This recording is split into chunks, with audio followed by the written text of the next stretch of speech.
animals don't have an incarnated ego and they have a group soul. But nevertheless, we do observe, many people observe that our pets who live very closely with us, they have vastly different personalities. You could almost say that our pets often take on our personalities as owners.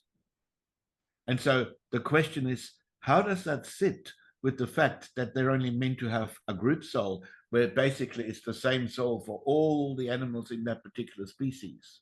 I recently attended a workshop by a Norwegian doctor who was a veterinarian and an anthroposophical doctor, and he was quite clear. He said that as a veterinarian, when he started to treat animals, he soon realized that the animals, the sicknesses of the animals, of the pets, actually were the sicknesses of the owners.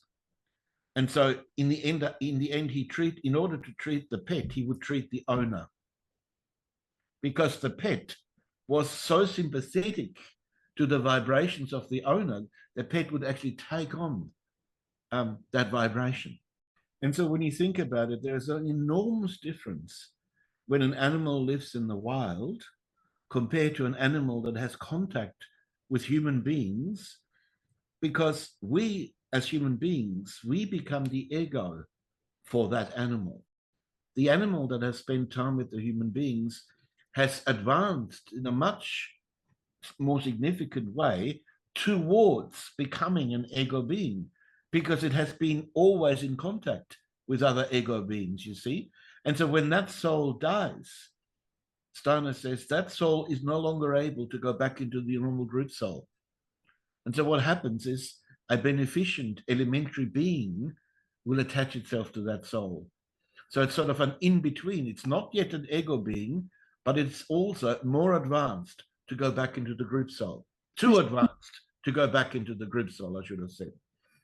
And sometimes I wonder, and I'm only saying that this is my own thinking, this is not from Steiner, whether these particular creatures, whether they're dogs or cats or people that have very close relationships with a human being, we all know that when next planetary evolution on Jupiter, they will rise to the level of ego consciousness. Maybe these animals will become the leaders of that particular evolution.